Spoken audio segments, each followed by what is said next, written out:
رمضان کی بابرکت ساعتوں میں خوشیوں کا پیغام آ گیا ہے۔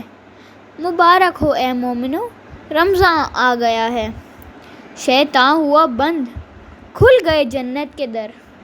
جو نیکی کرے ایک تو ثواب پائے 70۔ رحمتوں و برکتوں سے سرشار ہوں اب، سیر و افطار سے لطف اندوز ہوں سب۔ اے مالک ہم سے راضی ہو جا اور ہمیں بخش دے، صبر و استقامت ہمارے اندر بھر دے، آمین۔ السلام علیکم دوستوں، 5واں روزہ آپ سب کو بہت مبارک ہو۔ آپ سب کا اس ماہ رمضان میں ساتھ جڑے رہنے کے لیے اب میں دل سے مشکور ہوں، اور یقین مانیے کہ آپ کا پیار اور سپورٹ میرے اندر اور انرجی پیدا کر دیتا ہے۔ اور جن لوگوں نے مجھے انسٹاگرام پہ ڈی ایم کیا ہے کتاب کے لیے، تو انشاءاللہ ان کو 10 دن کے اندر اندر کتاب موصول ہو جائے گی۔ آئیے معمول کے مطابق پہلے عشرے یعنی رحمتوں کے عشرے کی دعا پڑھتے ہیں اور اس ماہ مبارک میں بے شمار رحمتیں سمیٹنے کی کوشش کرتے ہیں۔ رب اغفر ورحم وانت خیر الراحمین، اے میرے رب مجھے بخش دے اور مجھ پر رحم فرما، تو سب سے بہتر رحم فرمانے والا ہے۔ دوستوں، آپ سے گزارش ہے کہ اس ماہ رمضان میں اس ناچیز کو اپنی خاص دعاؤں میں یاد رکھیں۔ دوستوں، کل کے سوال کے بارے میں بات کرتے ہیں۔ کل کا سوال یہ تھا کہ کشتی نوح کس مقام پر جا کر ٹھہری، اور جب فاختہ واپس آئی تو اس کی چونچ میں کیا تھا۔ مجھے بہت خوشی ہوئی کہ آپ لوگوں نے واقعہ بہت غور سے سنا اور کافی لوگوں نے اس کا صحیح جواب دیا۔ تو صحیح جواب یہ تھا کہ کشتی نوح کوہ جوتی کے مقام پر جا کر ٹھہری، اور جب فاختہ واپس آئی تو اس کی چونچ میں زیتون کی ایک شاخ تھی۔ دوستوں، آئیے آج کی اچھی بات اور واقعے کی طرف چلتے ہیں۔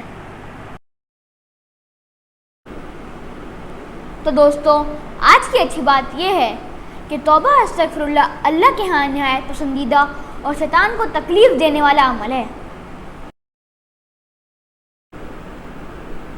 بسم اللہ الرحمن الرحیم، رب اشرح لی صدری ویسر لی امری واحلل عقدۃ من لسانی یفقہوا قولی۔ اے پروردگار، میرا سینہ کھول دے اور میرے لیے میرے کام کو آسان کر دے، اور میری زبان کی گرہ کو سلجھا دے تاکہ لوگ میری بات سمجھ سکیں۔ تو دوستوں، آج میں حضرت یونس علیہ السلام کا واقعہ لے کر آپ کی خدمت میں حاضر ہوا ہوں، ذوالنون یعنی مچھلی والے۔ تو دوستوں، حضرت یونس علیہ السلام کا دور آج سے تقریباً 3000 سال پرانا ہے۔ حضرت یونس علیہ السلام کو اللہ تعالیٰ نے ایک قوم کی طرف بھیجا۔ حضرت یونس علیہ السلام نے دعوت حق دی، اسلام کی دعوت دی، لیکن لوگ انکار کرتے رہے، کوئی بھی ایمان نہیں لایا، اور یہاں تک کہ لوگوں نے حضرت یونس علیہ السلام کی نبوت کو جھٹلانے کے ساتھ ان کو بہت سی تکالیف پہنچائی۔ اور جب حضرت یونس علیہ السلام کو اندازہ ہو گیا کہ اس بستی میں کوئی بھی ایمان نہیں لائے گا، تو وہ اپنی قوم کو چھوڑ کے ہجرت کر گئے۔ حضرت یونس علیہ السلام ہجرت کر گئے۔ اس بستی میں کچھ اہل ایمان جو تھے، انہوں نے لوگوں کو کہنا شروع کیا کہ یہ جو حضرت یونس علیہ السلام نے جو یہ دعوت حق دی ہے، یہ سیدھا راستہ ہے، اللہ کا عذاب آ جائے گا، اس پہ عمل کر لو۔ لیکن لوگ نہیں مانے۔ کافی دن گزر گئے، پھر حالات تبدیل ہونے لگے۔ عذاب کا دن آ گیا، عذاب ان کے سر پر منڈلا رہا تھا۔ تو پھر اہل ایمان نے دوبارہ بستی والوں کے پاس گئے اور ان سے کہا، دیکھو اللہ تعالیٰ کا عذاب آ گیا ہے، اے غافلوں، حضرت یونس علیہ السلام نے جو دعوت دی تھی وہ حق ہے، اس کو قبول کر لو۔ بس پھر کیا تھا، جو بستی والے تھے ان کو اہل ایمان کی بات سمجھ آنے لگی، اور وہ سب ایک مقام پر جمع ہو گئے۔ تقریباً 1 لاکھ لوگ تھے، ایک روایت کے مطابق 1 لاکھ وہاں کی پاپولیشن تھی، اور 1 لاکھ لوگ ایک ساتھ جمع ہو گئے اور اللہ تعالیٰ سے معافی مانگنے لگے، استغفار کرنے لگے، اور اپنے گناہوں کی معافی مانگنے لگے اور اپنے گناہوں کا اقرار کرنے لگے۔ اور پھر جس طرح ہوتا ہے کہ گلہ کرنے لگے کہ ہم نے کتنا بڑا گناہ کر دیا، اور اللہ تعالیٰ سے یہ کہنے لگے کہ جو حضرت یونس علیہ السلام آئے تھے انہوں نے ہمیں دعوت حق دی، ہم نے انکار کیا، انہوں نے کہا کہ سائل کو خالی ہاتھ نہیں لوٹانا، لیکن ہم نے وہ کیا، اور اب ہم تیری در پہ ایک سائل بن کے آئے ہیں، تو ہمیں اپنے رحمت سے محروم نہ کر۔ سب لوگ عاجزی کے ساتھ، ندامت کے ساتھ، شرمندگی کے ساتھ اپنے گناہوں کا اقرار کرنے لگے۔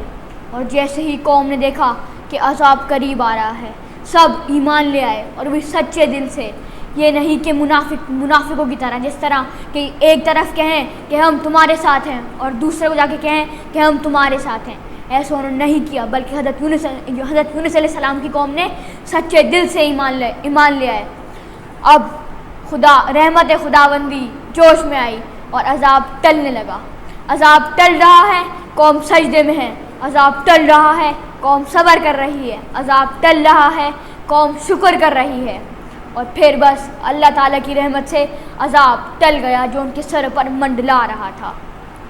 تو دوستو، یہ اس طرح حضرت یونس علیہ السلام کی قوم تو عذاب سے بچ گئی، لیکن حضرت یونس علیہ السلام جنہوں نے ہجرت کرنے کا فیصلہ کیا تھا وہ کہاں گئے؟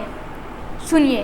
تو حضرت یونس علیہ السلام ایک ساحل سمندر پہنچے اور ایک کشتی کھڑی تھی، اس پہ سوار ہو گئے. کشتی اپنی منزل کی جانب روا دوا ہے کہ اچانک کشتی منڈلانے لگی. اب مسافروں کے درمیان ایک ڈر کی لہر دوڑ گئی اور کچھ ہی دیر میں لوگوں کو اندازہ ہو گیا کہ اس کشتی پہ وزن زیادہ ہے، لہٰذا سب کی جان بچانے کے لیے کسی ایک کو کودنا ہوگا. اب کودے تو کون کودے؟ سب کو اپنی جان پیاری تھی. لہٰذا تمام مسافروں نے آپس میں مشاہدہ کیا، بات کی اور پھر یہ طے پایا کہ قرآن اندازی ہوگی اور جس کا نام نکلے گا وہ سمندر میں چھلانگ لگا دے گا. قرآن ڈالا گیا. پہلا نام جو نکلا، کس کا نکلا؟ اللہ تعالیٰ کے نبی حضرت یونس علیہ السلام کا. حضرت یونس علیہ السلام فوراً تیار ہو گئے، کیونکہ اسی بات پہ ہوا تھا کہ جس کا نام نکلے گا وہ سمندر میں کود جائے گا. حضرت یونس علیہ السلام تو تیار ہو گئے، لیکن جو لوگ جو اس کشتی میں سوار تھے ان کا دل نہیں تھا کہ اللہ تعالیٰ کو کوئی نیک بندہ سمندر میں چھلانگ لگائے. لہٰذا دوبارہ قرآن ڈالا گیا. دوسری دفعہ کس کا نام نکلا؟ دوبارہ اللہ تعالیٰ کے نبی حضرت یونس علیہ السلام کا. اسی طریقے سے تیسری مرتبہ قرآن ڈالا گیا اور تیسری مرتبہ بھی نام حضرت یونس علیہ السلام کا نکلا. بس جب تیسری دفعہ حضرت یونس علیہ السلام کا نام نکلا تو اللہ تعالیٰ کے نبی نے سمندر میں چھلانگ لگا دی. دوستو، سمندر میں چھلانگ لگانے کے بعد آگے کیا ہوا کل آپ کے سامنے عرض کریں گے. اور دوستو، لگے ہاتھوں آج کا سوال ہی پوچھ لیتا ہوں. تو آج کا سوال یہ ہے کہ ذوالنون سے کیا مراد ہے؟ اس کا جواب آپ مجھے کمنٹ باکس میں دے سکتے ہیں یا میرے انسٹاگرام پہ بھی ڈی ایم کر سکتے ہیں. انسٹاگرام کا لنک نیچے ڈسکرپشن میں گیون ہے. اور آپ یہ کتاب دیکھ رہے ہیں، یہ میرے نانا نے مرتب کی ہے جو افسوس کے ساتھ اس دنیا فانی سے کوچ کر گئے ہیں. لہٰذا میری آپ سے گزارش ہے کہ آپ ان کو بھی اپنی خاص دعاؤں میں یاد رکھیں. اور اس کتاب میں مخصوص دعائیں اور نماز کا طریقہ بھی ہے. تو اگر آپ کو یہ چاہیے تو آپ مجھے میرے انسٹاگرام پہ ڈی ایم کر سکتے ہیں اور یہ میں آپ کو ہدیۃً تحفۃً بھجوا دوں گا. دوبارہ انسٹاگرام کا لنک ڈسکرپشن میں گیون ہے. تو پھر بشرطِ صحت و زندگی ملتے ہیں کل. تب تک کے لیے اللہ حافظ و ناصر.